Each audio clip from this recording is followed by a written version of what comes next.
Hello everyone, welcome back to my channel. एकदम कुरकुरी और रसीली जलेबी खाना किसको नहीं पसंद होता फ्रेंड्स। अब जलेबी खाना तो सबको अच्छा लगता है, लेकिन इसे बनाना बहुत ही मुश्किल। फिर भी इस वीडियो में मैं आपको बहुत ही अच्छी स्पेशल टिप्स एंड ट्रिक्स के साथ जलेबी बनाना बताऊंगी, ताकि आप भी बहुत ही कुरकुरी और रसीली जलेबी बना करके तैयार कर पाएं और अपनी फ्रेंड्स एंड फैमिली को ये जलेबी खिला पाएं बना करके। तो फ्रेंड्स, चलिए इसे बनाना शुरू करते हैं। जलेबी बनाने के लिए सबसे पहले हम चाशनी तैयार कर लेते हैं। तो जब तक हम बैटर तैयार करेंगे, साइड बाय साइड चाशनी भी बनती रहेगी। तो एक पैन के अंदर मैंने 500 ग्राम और कप से देखें तो ये 2 कप चीनी ले ली है, और इसी कप को नापकर हम इसमें 1.5 कप पानी का डाल देंगे। तो आप ग्राम्स में ले रहे हैं तो कोई भी ग्लास या कटोरी से नाप लें, फिर उस हिसाब से इसमें पानी डाल दें। अब चीनी और पानी को हम अच्छे से मेल्ट होने देते हैं। गैस का फ्लेम लो कर देते हैं ताकि ये धीरे धीरे पकती भी रहे। अगर चीनी के अंदर इम्प्योरिटीज ज्यादा हैं तो चाशनी भी गंदी हो जाती है। इसलिए आप क्या करेंगे कि जब चाशनी उबालें तो उसमें 1 चम्मच दूध का डाल दें, तो सारी इम्प्योरिटीज ऊपर आ जाएंगी। तो जो चाशनी होगी वो एकदम साफ सुथरी बनी रहेगी। अब गैस का फ्लेम लो करते हुए हम चीनी को पानी के अंदर अच्छे से मेल्ट होने देते हैं। तब तक हम बैटर की तैयारी भी कर लेते हैं। तो ये जलेबी हम बनाने वाले हैं उड़द दाल से। मोस्टली हलवाई होते हैं वो उड़द दाल से ही जलेबी बनाते हैं, क्योंकि ये जलेबी लंबे समय तक क्रिस्पी बनी रहती है। मैदे से बनी जलेबी कुछ समय के बाद सॉफ्ट होने लगती है। इस कप को नापकर मैंने ये 1 कप सूखी उड़द दाल ली थी, जिसे 3-4 घंटे के लिए भिगो दिया था। तो भीगने के बाद उड़द दाल की मात्रा काफी बढ़ जाती है, तो थोड़ी सी दाल में आप काफी सारी जलेबी बना करके तैयार कर लेते हैं। अब सबसे पहले हम उड़द दाल को ग्राइंडर जार में डालकर पीस लेंगे। अब क्योंकि यहाँ पर हम इंस्टेंट जलेबी बना रहे हैं, तो हमें इस दाल को खमीर उठने के लिए नहीं रखना है। इसलिए हम क्या करेंगे, इसमें आधा कप खट्टा दही डाल देंगे।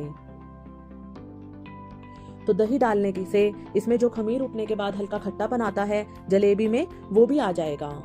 तो टेस्ट बहुत ही अच्छा आएगा इसका। और यहाँ पर दही के साथ साथ यहाँ पर मैं 1/4 कप पानी ले लूंगी। पर यहाँ पर मैं पहले यहाँ पर दही के साथ ही सिर्फ इसे थोड़ा ग्राइंड कर लूंगी। तो ये थोड़ा सा गाढ़ा पेस्ट हमारा बन करके तैयार हो गया है। अब ये पानी जो हमने लिया था इसके अंदर डाल देंगे, और इसी तरह थोड़ा थोड़ा पानी डालते हुए हम इसका थोड़ा सा पतला बैटर बना करके तैयार कर लेंगे। तो यहाँ पर मैंने उड़द दाल को पीस लिया है, और देखिए इस तरह आप चेक कर सकते हैं, एकदम बारीक होना चाहिए ये बैटर। इसमें कोई मोटे टुकड़े नहीं रहने चाहिए दाल के। अब इस बैटर को हम एक बाउल में ट्रांसफर कर लेते हैं। तो देखिए इस तरह का रनी बैटर ही हमें चाहिए। आपको लगे कि पानी कम है तो आप पानी स्टेज पर और भी मिला सकते हैं, या थोड़ी देर बाद भी इसमें हम पानी मिला सकते हैं। मैंने ये बैटर बनाते समय 1.5 कप पानी का इस्तेमाल किया था, मिक्सी में जब दाल को पीसा था उस टाइम पर। तो दाल हमारी पिसकर तैयार है। इधर चाशनी भी चेक कर लेते हैं। तो चाशनी को उबलते हुए भी 5 मिनट हो चुके हैं। तो अब इसमें हम कलर डाल देते हैं। अगर आप कलर का इस्तेमाल नहीं करना चाहते हैं तो आप इसमें केसर भी डाल सकते हैं, या बिना कलर के भी बना सकते हैं। जलेबी देखने में अच्छी लगे इसलिए हम कलर डाल रहे हैं। अब अगर आपको चाशनी का पता नहीं चलता है तो आप इस स्टेज पर चाशनी का डिफरेंस करके देख लें। यानी कि अब हम चाशनी को एक बार चेक कर लेंगे। तो इसके लिए शुरुआत में जब आप चाशनी ऐसे चेक करेंगे ना, तो देखिए प्लेट में ये बहुत ही जल्दी से भाग रही है। ये देखिए, यानी अभी चाशनी काफी पतली है। तो हमें चाशनी बहुत ज्यादा गाढ़ी बिल्कुल नहीं चाहिए, हमें हल्की गाढ़ी चाशनी ही चाहिए। अगर बहुत पतली चाशनी भी कर देते हैं तो जो जलेबी होगी वो क्रिस्पी नहीं रहेगी, सोगी हो जाएगी, और उसमें ग्लेज भी नहीं आएगा। यानी जो शाइनिंग होती है जलेबी की वो नहीं आ पाएगी। अब थोड़ी देर बाद अब फिर दोबारा चेक करेंगे। तो ये देखिए बहुत ही आराम से आ रही है ये अब। यानी जो चाशनी है वो थोड़ी गाढ़ी हो चुकी है। और हल्का ठंडा करके आप इसे चेक करेंगे उंगलियों के बीच, तो इसमें अच्छी चिपचिपाहट आ रही है। ये देखिए मैं आपको चेक करके बताती हूँ। चिपचिपाहट तो इसमें आ रही है फ्रेंड्स, लेकिन तार नहीं बन रहा है। और जो पहले वाली चाशनी है उसमें बिल्कुल भी चिपचिपाहट भी नहीं है। तो इस तरह की चिपचिपी चाशनी ही हमें चाहिए, या आप कह सकते हैं कि आधा तार की चाशनी हमें बनानी होती है जलेबी के लिए। तभी जलेबी बहुत ही अच्छे से चाशनी को अब्सॉर्ब कर पाती है। चाशनी को चेक करने के लिए दूसरा तरीका ये है कि इस तरह स्पैचुला में लेकर आप थोड़ी सी चाशनी नीचे गिराएं। तो शुरुआत की चाशनी जल्दी गिर जाएगी क्योंकि वो गर्म है, और जैसे जैसे ये हल्की ठंडी हो जाएगी तो जो लास्ट ड्रॉप गिरेगी, तो देखिए इसमें हल्का सा तार बन रहा है, यानी चाशनी परफेक्ट है। तो गैस का फ्लेम ऑफ कर देंगे, और इस चाशनी में हम एक नींबू की स्लाइस डाल देंगे। तो इस वजह से क्या होगा कि चाशनी है जो उसमें क्रिस्टल नहीं बनेंगे, क्योंकि चाशनी जब ठंडी होती है तो वो गाढ़ी भी होने लगती है, साथ ही उसमें क्रिस्टल बनने लगते हैं। और जलेबी की जो चाशनी होती है वो हमें बहुत ज़्यादा गर्म भी नहीं चाहिए और बहुत ज़्यादा ठंडी भी नहीं होनी चाहिए। तो क्रिस्टलाइजेशन रोकने के लिए नींबू की स्लाइस मैंने इसमें डाल दी है। और अब हम बैटर बना लेते हैं। तो दाल हम ग्राइंड कर चुके हैं और अब इसे हम 5-6 मिनट के लिए अच्छे से फेंट लेंगे। फेंटने के कारण इस बैटर के अंदर काफ़ी ज़्यादा एरिएशन होगा और उस वजह से ही हमारी जो जलेबी होगी वो काफ़ी अच्छे से फूलेगी। तो जब भी बैटर को इस तरह से विस्कर से या चम्मच से घुमाएं तो ध्यान रखना है कि एक ही डायरेक्शन में आप घुमाएं, तभी इसमें हवा भरेगी। अगर आप एक बार इस डायरेक्शन में और दूसरी बार अपोजिट डायरेक्शन में से घुमा देंगे तो जो हवा भरी है वो भी निकल जाएगी। तो देखिए काफ़ी अच्छा फ्लफी हो गया है और ये बहुत ही ज़्यादा अब थोड़ा सा फूल करके ज़्यादा भी हो गया है क्वांटिटी में, यानी कि इसकी मात्रा काफ़ी बढ़ गई है। तो इसे चेक करने के लिए एक बहुत ही आसान तरीका है। एक बाउल के अंदर आप पानी ले लें और थोड़ा सा बैटर इसके अंदर गिरा के देखें। अगर बैटर नीचे पैंदे में नहीं बैठ रहा है और ऊपर सतह पर ही तैर रहा है, यानी ये बैटर एकदम परफेक्ट है। तो जिस तरह से ये बैटर पानी में तैर रहा है उसी तरह हमारी जलेबी भी घी के ऊपर तैरेगी। तो बैटर हमारा तैयार है। तो लास्ट स्टेप करने से पहले हम जो भी पैन या कढ़ाई लें उसमें घी या तेल चढ़ा देंगे गर्म होने के लिए। घी या तेल ज़्यादा नहीं लें और देखें कि आप फ्लैट बॉटम वाला ही पैन या कढ़ाई लें, जिससे कि जलेबी बनाना थोड़ा इजी हो जाएगा। तो इसमें घी गर्म होने के लिए रख देती हूँ मैं।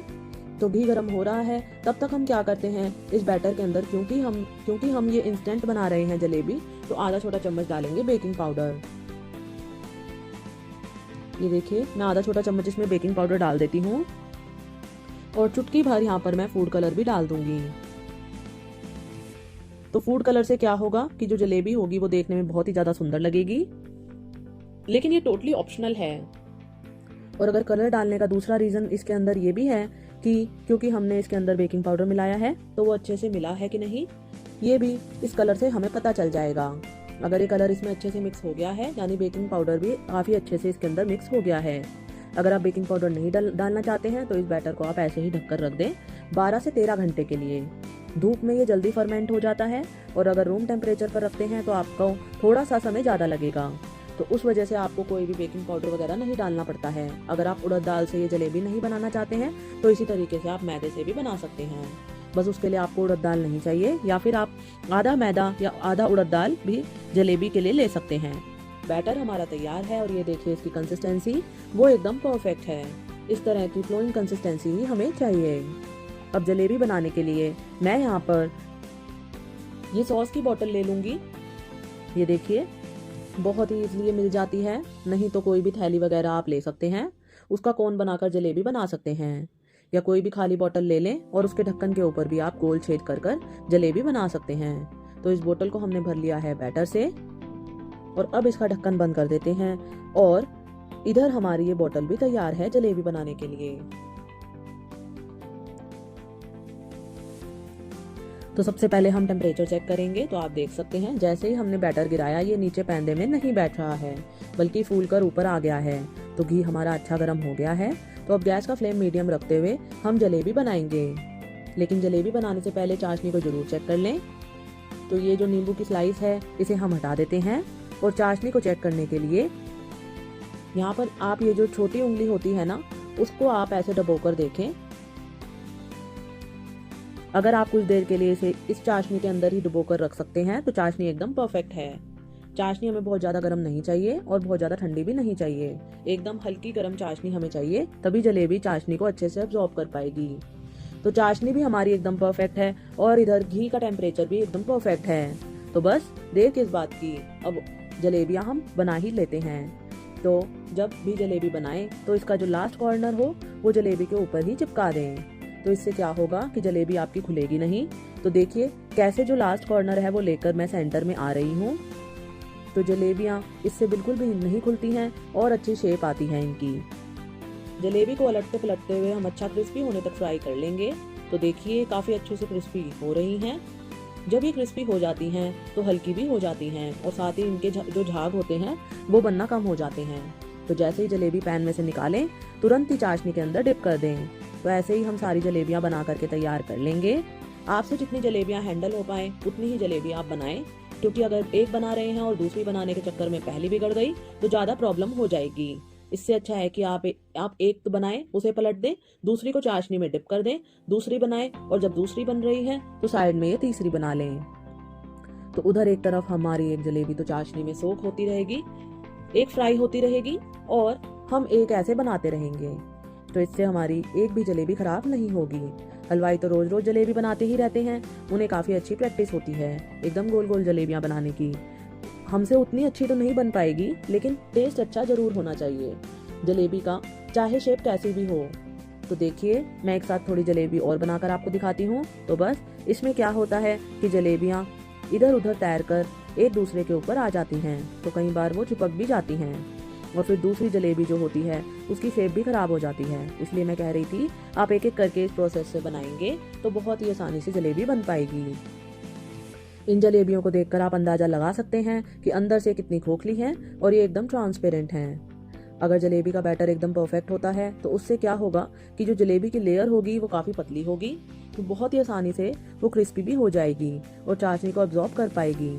अगर ज़्यादा मोटी लेयर वाली हम जलेबी बना देंगे तो फिर अंदर उसके चाशनी नहीं जा पाती है।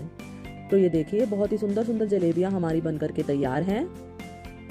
तो इधर तो मैंने आपको जलेबी बनाना बता दिया है कि कैसे बनानी है, और जैसे ही आप जलेबियाँ बना रहे हैं इधर शुगर सिरप के अंदर इस तरह जलेबी को डालते जाएं।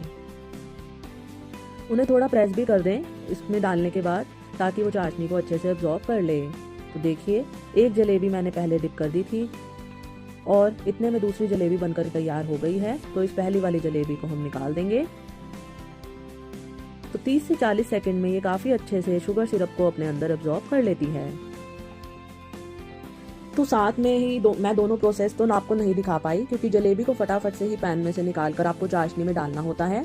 तो मैं कैमरा इधर से उधर करती, इतने में तो जलेबी होती वो ठंडी ही हो जाती और फिर चाशनी को अब्जॉर्ब नहीं कर पाती। तो पहले मैंने आपको बनाने वाली प्रोसेस बता दी कि जलेबी कैसे बनानी है, और अब ये चाशनी में डिप करने वाली प्रोसेस बता रही हूँ। ऐसे जलेबियाँ अगर आप ज़्यादा बना रहे हैं तो हो सकता है कि धीरे धीरे जो चाशनी होती है वो भी ठंडी पड़ने लगती है।